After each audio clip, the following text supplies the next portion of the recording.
మాయమైన చెరువులు ఇవే.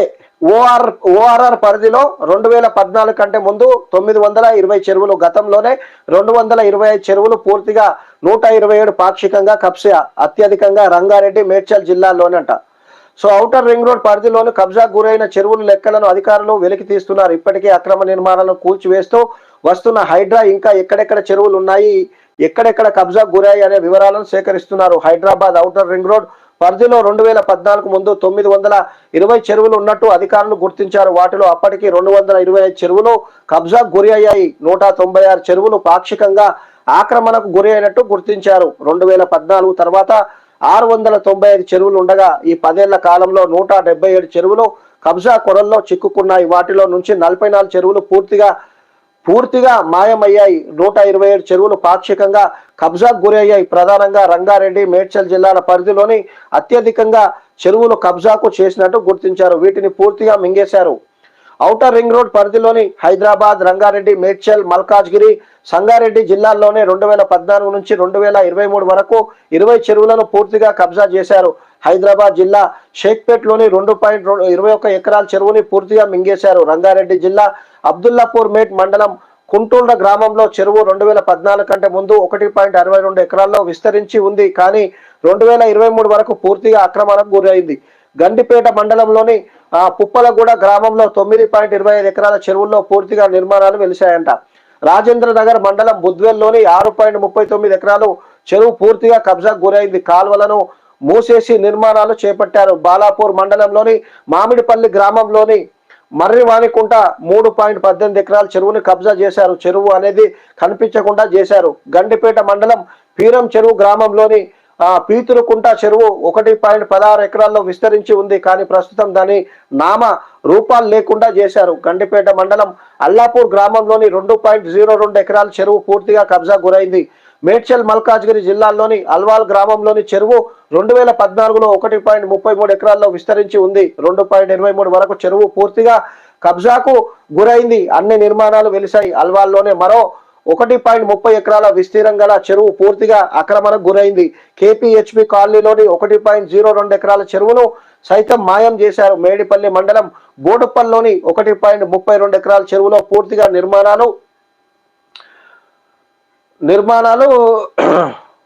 నిర్మాణాలంట. నెక్స్ట్ ఏది వెలిసాయి. దీంట్లో చెరువు ఆనవాళ్లు లేకుండా పోయాయి. కీసర మండలంలోని రాంపల్లిలో గల 39 గుంటల చెరువును కూడా కబ్జా చేశారు. మేడ్చల్ మండలంలోని గుండ్లపోచపల్లి గ్రామంలో 2.27 ఎకరాల చెరువును కబ్జా చేసి పూర్తిగా నిర్మాణాలు చేపట్టారు. ఉప్పల్ బగాయత్లోని 3.11 ఎకరాల చెరువును పూర్చేసి పూర్తిగా నిర్మాణాలు చేపట్టారు. బాచుపల్లిలోని 2.10 ఎకరాల చెరువు పూర్తిగా ఆక్రమణకు గురైంది. చెరువు గర్భంలోనే నిర్మాణాలు చేపట్టారు. ఉప్పల్ మండలంలోని మల్లాపూర్లోని 3.12 ఎకరాల చెరువు పూర్తిగా కబ్జాకు గురైంది.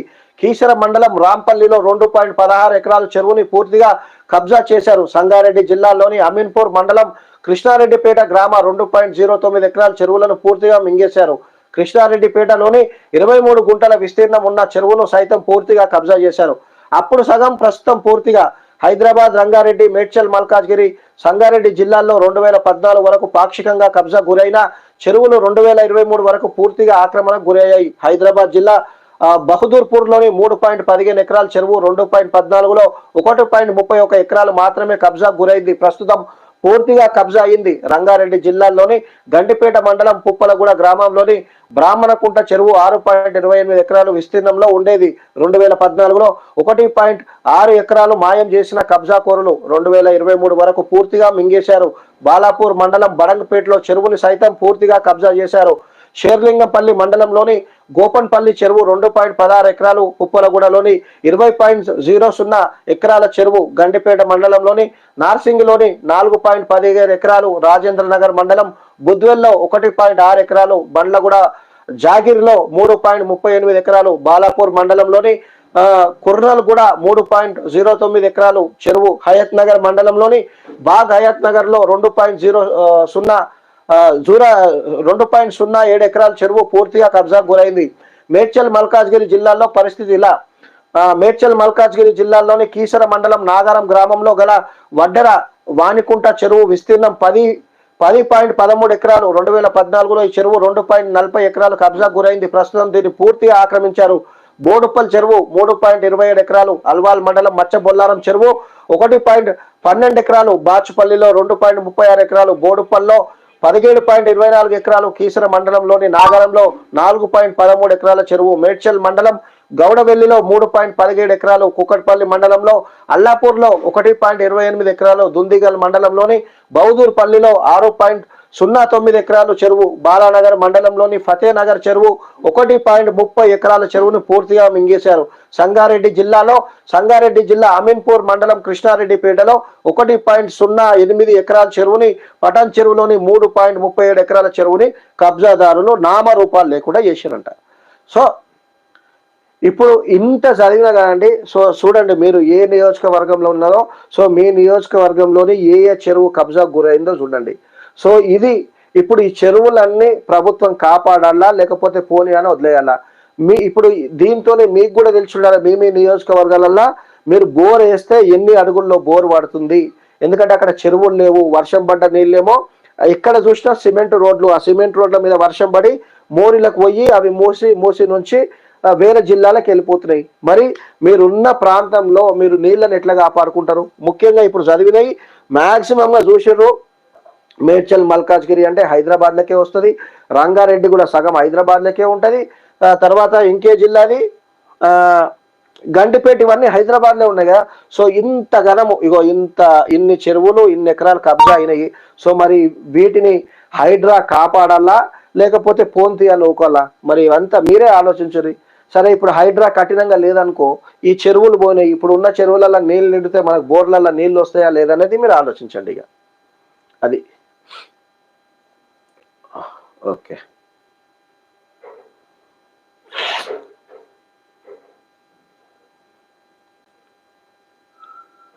ఓకే, త్వరలో all party meeting, Musi Hydraa నిర్ణయాలపై అభిప్రాయాలు, పార్టీ అధినేతలకు డిప్యూటీ సీఎం లేఖలు, ప్రత్యామ్నాయాలపై వారి నుంచి సూచనలు, నిర్వాసితులకు పరిహారం సాయంపై చర్చలు, అనుమానాలు నివృత్తి కోసం సర్కార్ చర్యలు. ఇప్పుడు ఇక ఆల్ పార్టీ మీటింగ్ పెడితే ఇక ఇప్పుడు మీరే చెప్తారు, గత 10 ఏళ్లలో ఏమంటున్నప్పుడు గత 10 ఏళ్లలో 44 చెరువులు పూర్తిగా పోయినాయి అన్నారు. మరి వాళ్ళు ఒప్పుకుంటారా? ఆ కూల్చివేతలకు వాళ్ళు ఒప్పుకుంటారా? ఎందుకంటే అక్కడ ఉన్న ఎమ్మెల్యేలు వాళ్ళ ప్రోత్సాహం లేకుంటేనే ఇవన్నీ కబ్జాలు అవుతాయా? అది కథ. సో ఇది దిశ పత్రికల్లో వచ్చిన వార్తలు. నెక్స్ట్ వెలుగు పత్రిక చూద్దాము. సో చూడు ఇక్కడ మళ్ళీ వచ్చింది అది, చెరువులు పూడ్చి 1000 కోట్ల దోపిడీ చేశారంట. ఇక చూడు మొత్తం ఇదంతా వేసారు. 2014లో ఇవన్నీ చెరువులు ఉండేనంట. 2023లో సో ఈ చెరువులన్నీ ఏమవుతున్నాయో దీన్ని మొత్తం కబ్జా అయింది. ఎర్ర దాంట్లో వేసారు చూడు, అవి మంచిగా చెరువులు ఉండే అంత కబ్జా చేశారు. మొత్తం ఖాళీగా ఉండే మొత్తం అన్ని బిల్డింగ్లు కట్టేశారు. రంగారెడ్డి జిల్లా గండిపేట మండలం పుప్పలగూడలోని 19.58 ఎకరాలు ఉన్న చెరువు 2023 వచ్చేసరికి పూర్తిగా కబ్జా చేసి ఇలా బిల్డింగ్లు కట్టేశారంట. నిజంగా చెప్పండి, ఇప్పుడు మీరంతా గుండె మీద చేసుకొని చెప్పుర్రి. సో ఇట్లా ఉన్న చెరువుని ఇట్లా అయింది, ఇప్పుడు దాన్ని కాపాడుకోవాలా? అక్కడ ఉన్న నిర్మాణాలు కూల్చల్లా వద్దా? సరే గతంలో ఎవడు అనుమతులు ఇచ్చిండు, వాడు అధికారి ఇచ్చిండా, అప్పుడున్న రాజకీయ పార్టీ ఇచ్చిందా పక్కన పెడదాం. సో అది పబ్లిక్ ప్రాపర్టీయా కాదా మీరే చెప్పండి. చెరువు అంటే ఎవరిది? ప్రైవేట్ ల్యాండ్ ఉంటుందా? చెరువు అంటే ప్రజలకు చెందింది ఉంటుంది. దాన్ని ఏం చేశారు? దాన్ని గోల్మాల్ చేసి ఇట్లా అమ్ముకోరు. ఇట్లా ఆలోచించండి. అందుకే నేను చెప్పిన మూసీ సుందరీకరణ కోసం నేను మాట్లాడతలేను, హైడ్రాక్ మాత్రం నేను 100% సపోర్ట్ చేస్తా. బీఆర్ఎస్ హయాంలో హైదరాబాద్ కేంద్రంగా భారీ భూ స్కామ్, 10 ఏళ్లలో ఓఆర్ఆర్ లోపల 177 చెరువులు కబ్జా, 386.72 ఎకరాల చెరువు భూమిల్లో లేఅవుట్లు వేసి 19,000 కోట్లు స్వాహా చేసేదంట. చూడు, ఇవి పైసలా ఖైదాలా? ఇవంతా చేసే బదులు అవేవో ఈ చెరువు ల్యాండ్లు మంచిగా ప్రైమ్ ల్యాండ్లు అన్నారు కదా, సో అవేవో మరి ప్రభుత్వమే అమ్ముకుంటూ అయిపోతున్నాయి. సో సీఎం రేవంత్ రెడ్డి గారు, సో మీకు మా సైడ్ నుంచి ఒక చిన్న వినతి. సో ప్రజలు కూడా ఇట్లా పాపం వాళ్ళ ఇల్లు కూలుస్తారని బాధపడుతారు కదా. సో ఒక పని చేయండి. అయితే మొన్న కొంతమంది బాధ్యతలు కూడా హైడ్రా కూల్చివేస్తే అన్నారు కదా, అది కూల్చేస్తే ఏమొస్తుంది? సో దాని ఏమైనా ధర కట్టాలన్నారు కదా, ఒక పని చేయరు. ఇప్పుడు ఎట్లయినా వాటిని కూల్చి మళ్ళీ మీరు పబ్లిక్ లో మీరు బ్లేమ్ అవ్వడు కన్నా రేవంత్ రెడ్డి గారు, సో ఇప్పుడు ఏవైతే ఆక్రమణకి గురి అయినాయో మొత్తం అవి చెరువులు పబ్లిక్ ప్రాపర్టీ కదా, సో అక్కడ ఏమేమి నిర్మాణాలు ఉన్నాయో వాళ్లకు ఒక పని చేయండి, నోటీస్ ఇచ్చి సమయం ఇవ్వండి. మీరు ఇంత పైసా ప్రభుత్వానికి చెల్లించండి, దాన్ని మేము లీగల్ చేస్తామని చెప్పండి. ఎందుకంటే ఇప్పుడు కూలుస్తేనేమో మీరు నిష్ఠూర్కం అయిపోతున్నారు. దానికన్నా ఏం చేయండి, మరి ఇట్లుంది దాని పైసలు ఎవడో రాజకీయ నాయకులు అంతా తినేసారు, బ్రోకర్లు తిన్నారు. సో ప్రభుత్వానికన్నా ఆదాయం వస్తే మరి ప్రజలకు పెట్టొచ్చు. ఆ వచ్చిన పైసలతోని పేద ప్రజలకు ఎవరికైతే మొత్తమే ఇండ్లు లేవో వాళ్ళకి డబుల్ బెడ్రూమ్ కట్టియండి. సో ఉన్నాయి కూల్చకుండా లేని వాళ్ళకి డబుల్ బెడ్రూమ్ కట్టిస్తా అని చెప్పి, సో ఈ ఉన్నోళ్ళందరికీ నోటీసు పంపి, ఎవరైతే చెరువులల్లో ఇల్లు కట్టుకొని ఉన్నారో వాళ్ళకు నోటీసులు పంపి, మీకు అప్పుడు ఎవరైతే అనుమతి ఇచ్చారో అధికారిని పట్టుకుంటారా, మీకు జాగా అమ్మిన ఓనర్ని పట్టుకుంటారా, లేకపోతే మీకు బిల్డింగ్ కట్టి ఇచ్చిన టౌన్ ప్లానింగ్ అధికారిని పట్టుకుంటారా, మీ ఇష్టం, మీరు ఎవరితోనైనా పోయి పట్టుకోండి. మీకు మేము 6 నెలల్లో సంవత్సరమో టైం ఇస్తున్నాము. ఈ లోపల మీరు ఇట్లా ఆ పైసలు ప్రభుత్వానికి చెల్లించకపోతే, ఏదైతే ఫైన్ చెల్లించకపోతే దాన్ని ప్రభుత్వం దాన్ని తీసేసుకొని, సో దాన్ని ప్రభుత్వ కార్యాలయాలకో లేకపోతే ప్రభుత్వం ఎవరికైనా కిరాయి ఇచ్చి ఆ పైసలు కలెక్ట్ చేసుకుంటారు అనేది నిబంధన అనేది. చూద్దాం ఇది ప్రజలు ఏమంటారో ఇప్పుడు. సరే, ఇప్పుడు నిజంగా ప్రజల మీద ప్రేమ ఉన్నోళ్లకు రాష్ట్రం మీద కూడా ప్రేమ ఉండాలి కదా.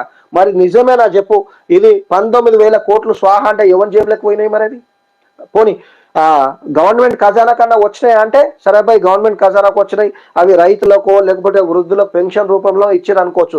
ఎవరి జేబులకు పోయినాయి 19,000 కోట్లు? మరి దీనికోసం మనం మాట్లాడొద్దా? అరే పాపం పాపం పాపం అంటే మరి ఇది ఇంత కబ్జా గురైంది కదా, మరి ఇంత కబ్జా అయ్యి ఇంత మంచిగా ఉన్న చెరువు ఇంత ఖాళీగా ఉన్నది ఇట్లా అయిపోయింది. సరే, చుట్టుపక్కల కోసం మనం మాట్లాడతలేము, వాడు కబ్జా చేసుకుండా అమ్మకుండా. ఇక చూడు, చెరువును ఎట్లా కబ్జా చేస్తారండి? చెరువులు ఎట్లా అది కన్స్ట్రక్షన్ చేస్తారు? ఇప్పుడు వర్షం పడ్డ నీళ్ళన్నీ ఈడికే వస్తాయి కదా. ఇప్పుడు వర్షం పడ్డ నీళ్ళన్నీ ఈడికి వచ్చే వరకల్లా ఈ మధ్యలో ఉన్న ఈ ఇళ్ళను మొత్తం దీన్ని ఏమంటారు, లోతట్టు ప్రాంతం అంటారు. సో ఇళ్ళకి నీళ్ళు వస్తే వాళ్ళు ఫస్ట్ ఫ్లోర్కి పోతారు. ప్రభుత్వం మమ్మల్ని ఆదుకుంటలేదు, సో కరెక్ట్ నాళాలు లేవు, బిల్డింగ్లు లేవు, మాకు నష్టపరిహారం ఇవ్వాలని చెప్పి మళ్ళా ప్రభుత్వము ఒక్కొక్క ఇంటికి 10,000, 50,000, అలా ప్రాణ నష్టం అయితే 5 లక్షలు. ఇదా పరిపాలన చేసే ప్రజలు కూడా పరిపాలన చేయడానికి అవకాశం గిట్లు ఇస్తారు ఎవరన్నా? మనం కరెక్ట్ లేనిది ఏ ప్రభుత్వాలను కూడా అని ఏం లాభం చెప్పండి? ప్రజలు దీనిపైన కూడా మాట్లాడాలి. 2014 తర్వాత హైదరాబాద్ లో చెరువుల పరిస్థితి ఇది. 12 పూర్తిగా మాయమైన చెరువులు, ఆక్రమించిన భూమి ఎకరాల్లో 104 ఎకరాలు 104 ఎకరాలు పోయింది. మరి ఈ భూమి ఇప్పుడు ప్రభుత్వందేగా. ఇప్పుడు 104 ఎకరాలు ప్రభుత్వం స్వాధీనం చేసుకోవాలా, కూల్చివేతలు చేయాలా? కూల్చివేతలు చేస్తేనేమో మీకు అందరికీ తప్పు అనిపిస్తుంది. ఒకవేళ అందరికీ ఇప్పుడు నేను కూడా అంటున్నా, ఇప్పుడు సరే కూల్చివేస్తుంటే వాళ్ళ పైన ఇంటి లోన్ ఉంది, అదంతా ఉంది, వాస్తవమే. కానీ ఇది ఎవరి సొమ్ము? ప్రభుత్వానికి రావాలి కదా. ప్రభుత్వానికి వస్తే అలా మీరు లబ్ధిదారులు అవుతారు, నేను లబ్ధిదారు అవుతా కదా. ఇప్పుడు మా ఇంట్లో ఉన్న పెన్షన్ వస్తుంది, తర్వాత లేకపోతే ఏమన్నా గవర్నమెంట్ ఏవైతే ఉన్నాయో స్కీమ్స్, దాంట్లో మాకు చాలా మంది ఇంక ఎలిజిబుల్ అవుతారు కదా. వాస్తవమా కదా? ఇప్పుడు ఈ 104 ఎకరాలు అనుమతులు ఇచ్చి అమ్ముకున్నోళ్ళు వాళ్ళ పైసలు జేబులకు పోయినాయి, ప్రభుత్వానికి ఒక్క రూపాయి రాలే. 2014 ముందు ఎలాంటి కబ్జాలు లేని, ఆ తర్వాత 10 ఏళ్లలో 50% కబ్జా అయిన చెరువులంట. మరి 2014 ముందు ఎలాంటి కబ్జాలు లేవంట. మరి అంటే ఇప్పుడు అదైతే ఉంటది కదా. ఇప్పుడు ఆ చెరువులలో ఎప్పుడెప్పుడు కట్టడాలు చేసిరో వాళ్ళు క్లియర్గా చెప్తున్నారు కదా. మరి 2014 ముందు ఎందుకు కాలే చెరువులు కబ్జా? ఇప్పుడే 10 ఏళ్లలో ఎందుకు అయినాయి? ఆక్రమించిన భూమి ఎకరాల్లో 126.12 ఎకరాలంట. 2014 ముందు 10 నుంచి 20% కబ్జా ఉంది. సో వాళ్ళు క్లియర్గా చెప్తున్నారు, అప్పుడు 10 నుంచి 20% ఉందంట. ఆ తర్వాత 10 ఏళ్లలో 70% కబ్జాల్లోకి వెళ్ళిన చెరువులు. ఆక్రమించిన భూమి 156.31 ఎకరాలు. కబ్జా అయిన మొత్తం భూమి 380 ఎకరాలంట. 100 కూడా కాదు, 386 ఎకరాలు పోయిందట. మరి అదేదో ఈ కబ్జా ఊరికన్నా పోనీ ఆ నీళ్ళల్లో ప్రజలు ఉంటారన్నా, పోనీ అదే చెరువుది మొత్తమే ఇల్లు లేని నిరుపేద ప్రజలు ఉన్నారు కదా, మరి వాళ్ళకే ఇచ్చేస్తే అయిపోతుంది కదా. ఇప్పుడు అలా ఎవడో కొనుక్కొని చెరువుల ఎవడో అమ్మినోడు అవ్వడు, ఇప్పుడు కొన్నోడు అవ్వడు. సో వాళ్ళు అక్కడ బాధితులుగా ఉన్నారంటే మరి ఈ 386.72 మొత్తం ఆక్రమణకు గురైందంటే ప్రభుత్వానికి కాదు, అది మన సంపద కాదు. అదంతా ఆలోచించండి మీరు. వరద నష్టం పనులకు 17